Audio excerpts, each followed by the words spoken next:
Bakit sa tingin niyo po si Jesus kailangan niyang mamatay sa krus? Bakit ang piniling klase ng kamatayan na pinahintulutan ng Ama ay ang kamatayan sa pamamagitan ng pagkapako niya sa krus?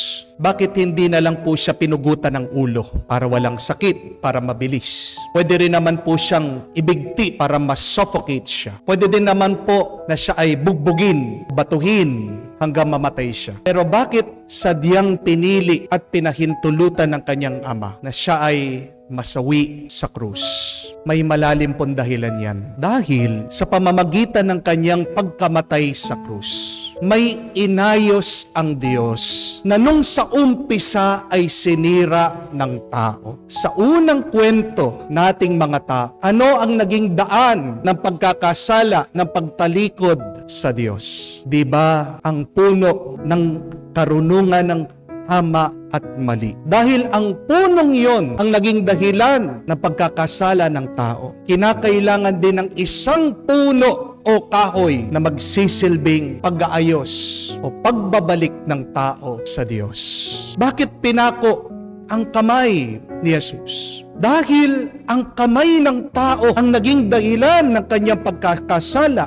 Ang kamay ni Eva ang pumitas sa pinagbabawal na bunga. Sa kamay ng tao, nagkasala, pero sa kamay ng Diyos, binabalik niya ang tao. Binubuo siya muli. Bakit kailangan putungan ng koronang tinik ang ulo ni Jesus? Dahil tandaan niyo po, pagkatapos nagkasala ni Adan at ni Eva, dito po tumubo ang halaman na matinik. Kaya nga, imbis na ang tao ang masaktan sa matinik na halaman, kinuha ng Diyos. Siya na lang. Ayaw hayaan ng Diyos na ang tao na mahal niya ay masaktan pa. At bakit nung pagkamatay ng ating Panginoon ay sinaksak si Jesus sa kanyang tagiliran? Dahil tandaan niyo po, si Eva na naging daan din ng pagkakasala ng tao sanggaling sa tagiliran ni Adan. What is the good news, my dear friends? That God will restore what has been lost. The good news is God will correct whatever has been made a mistake. The good news is God will heal what has been damaged. Kaya huwag tayong mag-alala. Numan ang pagkasira ng iyong buhay, sakit man ang iyong pinagdadaan, believe in God because God is our great restorer. God is our great healer. God will try to bring back what you have lost. Remember this, my dear friends. Do not try to fix your problem alone. Because without God, the damage will become worse if you fix your problem alone. Gusto mo maayos ang iyong problema? Sama mo ang Diyos. Lalong lalala ang iyong problema kung sinasarili mo ito. Kung mag-isa mo itong hinaharapan. Meron po lumapit sa aking isang babae. At yan po yung sineshare niyang karanasan sa akin. Sabi, Father, ginagawa ko naman po lahat na makakaya ko. Pero bakit itong aking asawa, nananatili pa rin po, matigas ang ulo, hindi na natuto, nang napakamalas ko po sa kanya. At sa akin pong pakikipagkwentuhan sa kanya, dito ko po nalaman, ang tagal na po niyang hindi nagsisimba at hindi nangungumpisal. She was facing her problem alone. She was trying to fix her problem alone. Kaya nga, imbis na magkaroon ng sagot at solusyon, ano nangyayari? Lalong gumagrabe, lalong lumalala. At sabi niya sa akin, pero Father, kahit na meron mga pagsubok, alam niyo, pag nagdarasal ako, meron naman binibigay na grasya at tulong ang Diyos. We have to realize that, my dear friends, that only God can fill the void in your life. Merong kulang, hindi mo kayang punuin yan. Bakit? Kasi kulang ka din. Kasi tao ka lang. Kailangan natin ang Diyos. Kung gusto natin magkaroon ng kaganapan, numan ang nagiging kulang ng ating buhay. Another good news is, where we have lost things, through the help of God, we will find them again. Where we have been damaged and hurt, it is there that we would experience restoration, completion. Kung saan ka nadapa, diyan ka ibabangon ng Diyos. Amen? Kung hindi mo kaya, dahil mahina ka, ang Diyos kaya niya. Kaya nga siya naging tao para ang taong mahina ay palakasin at ibalik niya sa kanyang piling. Alam po yan ng mga kapangpangan. Dahil noong mga 1992, nung pumutok ang pinatubo, halos lahat ng tao nawalan ng pag-asa. Kala nila tapos na. Dahil ang dami pong mga tao dahil sa lahar, katabunan, nawalan ng kabahayan, nawalan ng kabuhayan, namatayan ng mga minamahal. Pero sa gitna nito pong delubyo, sa gitna ng trahedya, hindi po tumigil, nananalig at nanampalataya ang mga kapangpangan. At alam niyo po ang mabuting balita, yung lahar na sinusumpa nila noon ay ang lahar na pinagmumulan ngayon ng kanilang kabuhayan. Umangat po ang pamumuhay ng maraming mga kapangpangan. Bakit? Dahil kinukuha nila ngayon ang kanilang kabuhayan doon sa buhangin, doon sa lahar. Ang naging daan ng kanilang lungkot ay ngayon nagiging daan ng kanilang tuwa. So believe that, my dear friends, that the source of your pain, through God's help, can also be the source of your blessing. Allow God to hold your life. Allow God to enter your mind, to enter your heart. Allow God to transform your life. It may be a life full of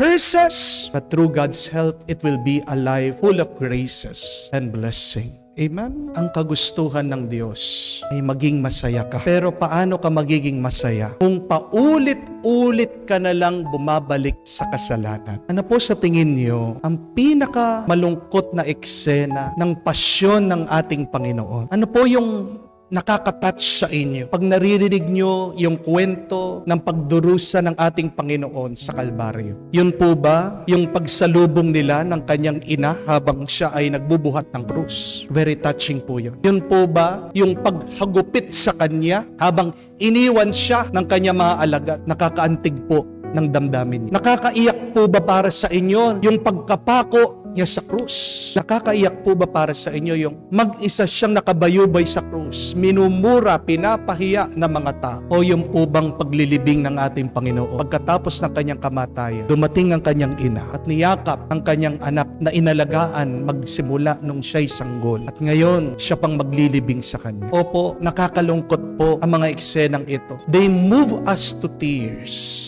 Pero alam niyo po kung ano yung pinaka nakakalungkot na eksena? Ano po? Ay yung pagkatapos mong maantig sa kwento ni Jesus, pagkatapos mong makaramdam ng lungkot sa ginawa niyang sakripisyo para sa iyo, ang pinaka nakakalungkot ay yung nagpapatuloy ka pa rin sa iyong pagkakasala. Yun yung pinaka nakakalungkot na eksena. Ay yung kahit na nagbuwis ng buhay ang ating Panginoon sa krus, oo, naluha ka, pero pagkatapos mo magsimba, chismosa ka pa rin. Oo, sabihin mo, na-touch ka, pero pagkatapos mong narinig, mapanghusga at mapanira ka pa rin sa iyong kapwa. Oo, sabihin mo, na-imagine mo yung ginawa ng ating Panginoon, pero hindi ka pa rin nagsisisi sa iyong mga pagkakasala. Yan po yung pinaka nakakalungkot na kwento sa ating buhay. Mga kapatid, anong mabuting balita ng ginawa na pagdurusa at paghihirap ng ating Panginoon sa Kalbaryo? Para kanino? Hindi para sa Kanya. Hindi lang para sa Kanyang Ama, pero lalong-lalo na ginawa niya ito para sa atin. Yung pako, yung koronang tinik, yung latigo, yung hagupit, yung pamamahiya, pagmumura ng ibang tao, lahat ito tinanggap ni Jesus para hindi tayo ang dumanas nito. Huwag naman sana nating sayangin ang hirap na ginawa ng Diyos para sa atin. Do not waste the sacrifice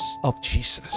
Kaya kung meron ka man naramdaman sa iyong puso dahil narinig mo ang kanyang pagdurus, ang kanyang hirap sa Kalbar, gamitin mo yon para sa iyong pagbabago. Mga kapatid, gusto ng Diyos na maging buo ka, maging masaya ka, maging payapa ka. Ginawa na niya, makakaya niya, at higit pa. Sana gawin din natin na makakaya natin at higit pa. Patulong tayo sa Diyos. Tayo'y maniwala, magtiwala sa kanyang tulong ay may sasaayos anuman ang pagkukulang, anuman ang problema ng ating buhay.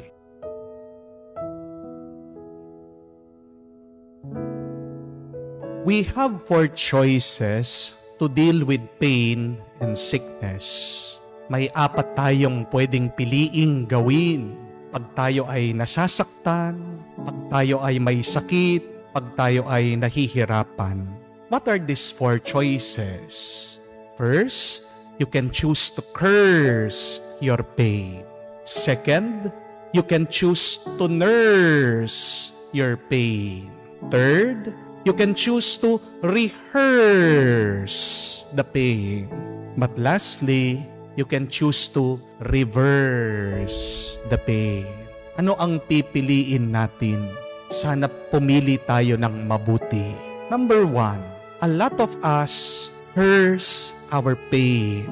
Marami sa atin, pag nasasaktan, pag may problema, pag may pinagdadaanan, pag may sakit, anong ginagawa? Nagiging napaka-negatibo.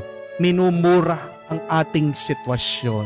Nagiging toxic yung ating ugali. Nagre-reklamo. Hindi po ba? Sanay tayo dyan. Tinatanong natin ang Diyos, bakit? Bakit, Panginoon? Sinasabi natin, buwisit naman na buhay ito. Buwisit naman na sakit ito. Walang yan naman na problema ito. Pero ito po yung tandaan nyo. No matter how much complaining you do, you cannot erase your pain or problem. Kahit na paulit-ulit kang magreklamo, kahit na paulit-ulit mong murahin, sumpain, yung problema, yung pagsubok na pinagdadaanan mo, hindi mawawala yan. Hindi ka gagaling. Hindi magkakaroon ng kasagutan ang iyong problema, ang iyong pagsubok. Pag nga negatibo ka, pag nga masama kang mag-isip, pag nga palagi kang nagrereklamo at minumura mo ang iyong kalagayan, imbis na bumuti ka, lalo pang sumasama at gumagrabe ang iyong nararanasan. Amen? You can choose to curse your pain, but it will not make you better.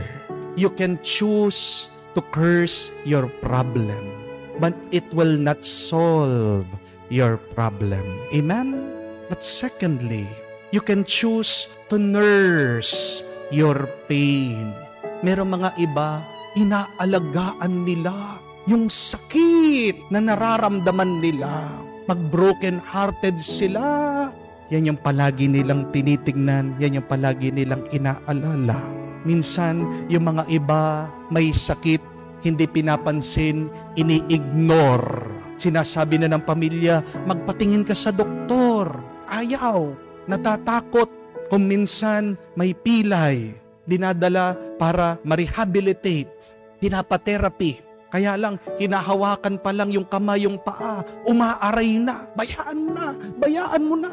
Anong ginagawa natin? Imbis na ayusin, ituwid, hilumin, hindi na lang natin pinapansin. Iniiwasan natin. Yan yung ibig sabihin ng pag-nurse, pag-aalaga ng masakit na ating nararamdaman. Minsan, meron kang away, hindi pagkakaintindihan, di ba? Inaalagaan mo yung galit mong yon. Ilang taon na, pwede ka naman makipag-usap sa kanya, pwede na magpatawad, pero ayaw pa rin. We nurse our pain. We nurse our sadness. Bine-baby natin yung sakit at problema na ating dinadala. Mag-ingat ka pag inaalagaan mo ano man yan na negatibo sa iyong buhay. Galit, takot, lungkot, dahil pag tinatago mo, hindi mo pinapansin, pinapabayaan mo, anong nangyayari? Lalong lumalala. From the word itself, when you nurse it, it gets bigger, lumalaki, lumalakas, and they become more painful. Amen? Thirdly, we can choose to rehearse. Anong ibig sabihin? Balik-balikan. Pag binabalik-balikan mo, nagiging bago, sumasariwa, at imbis na mawala, nagiging mas totoo. Mag-ingat din tayo. Dahil anuman ang palaging binabalikan natin, nagiging tayo. What you repeat, you become. You rehearse that painful memories, the pain remains. Binabalikan natin yung ating mga pagkakamali. Marami sa atin hindi pa natuto sa pagkakasala. Paano tayo titino? Paano tayo bubuti? Kaya nga, ang ating Panginoon, sinasabi niya, nung gumaling itong tao na paralitiko, huwag ka nang babalik. Huwag mo nang uulitin ang iyong kasalanan. Kung hindi, magkakasakit ka ulit. We are made to be in the present. Tandaan po natin yan. Tayo ay ginawa ng Diyos hindi para mabuhay sa nakalipas. Tayo ay ginawa ng Diyos para mabuhay sa kasalukuyan. Dahil sa kasalukuyan, nandyan ang Diyos, ang pinakatotoo. Tanong mo sa iyong sarili, ano yung palagi mong binabalik-balikan? Masamang alaala man yan? Kasalanan? Bisyo? Ano yung isang masakit na karanasan sa kahapon na hindi mo pa rin mabitawan hanggang ngayon? You can choose to rehearse, to go back, but it will not remove the pain. It will only intensify the pain. Lalong lumalakas habang binabalikan mo, nagiging totoo, nagiging sariwa dahil inaalala mo, tinatandaan mo. Amen? The best option for us is the fourth choice. The fourth choice is that we can reverse the pain. Pwede mong alisin, baliktarin, paano? Sa tulong ng Diyos. Pwedeng mawala yung ating mga pag-aalala, yung ating mga takot, yung ating galit, yung mga masasama na naiisip mo. Sa tulong ng Diyos. Yan yung sinasabi ng Ebanghelyo. Ano man yung bagay na nakapilay sa iyo, ano man yung bagay na nakasakit sa iyo, isa lang dapat ang lapitan mo. Isa ang magbibigay sa iyo ng panibagong buhay, ang Diyos. Itong tao, pilay for 18 years. Gustong gumaling, biglang dumating si Jesus. Sinabihan lang siya, buhatin mo yung iyong higaan. Huwag mong aalagaan yung iyong sakit. Buhatin mo yung iyong higaan. Huwag ka nang babalik dyan. Huwag ka nang magrereklamo. Marami siyang dahilan para hindi gumaling. Pero nandun ang Panginoon, binigyan siya ng bagong buhay. A restart in his life. The reversal of his sickness. Mula sa sakit, nagkaroon ng kalusugan sa tulong ng grasya ng Diyos. Di po ba tayo mga may cellphone, kayo pong may computer, nararanasan nyo din po yan. Nag-stack up, biglang humihinto yung inyong mga cellphone, yung inyong mga computer. Kung minsan din, nangyayari din po yan. Sa sasakyan, bigla titigil. Pag tumigil, pag nag-stack up, anong kailangan mo lang gawin? Buksan mo ulit. Patayin mo, buksan mo ulit. Anong tawag doon? It is a restart. We can start again. Nararamdaman niyo po ba? Minsan ganyan din sa ating buhay, di ba? Na parang tumigil na lang yung ating buhay. Wala kang magawa dahil may sakit ka. Wala kang magawa dahil puno ka ng utang. Hostage ka sa mga naniningil sa iyo. Wala kang magawa, malungkot ka, gusto mong sumaya. Kaya lang, iyong asawa hindi naging tapat, iniwan ka. We feel stuck sometimes in our life. We are just like the paralytic. Parang napipilay tayo minsan sa buhay. Pero hindi mo namang kailangan murahin yan. Hindi mo namang kailangan alagaan yan. Hindi mo namang kailangan balik-balikan yan. Kung ano man ang problemang yan, kung ano man ang sakit na yan. Kailangan mo lang ay baliktarin mo. How can you reverse that pain and problem? Only to the help of the Lord. Jesus can push your restart button once again. Ang Diyos ang magkakalob sa iyo ng panibagong buhay. You only have to have faith. You only have to hope in the Lord. And now, you only have to be grateful for God. Maniwala ka. Ano man yung sakit ng iyong mararamdaman, mawawala yan sa tulong ng grasya at awa ng Diyos.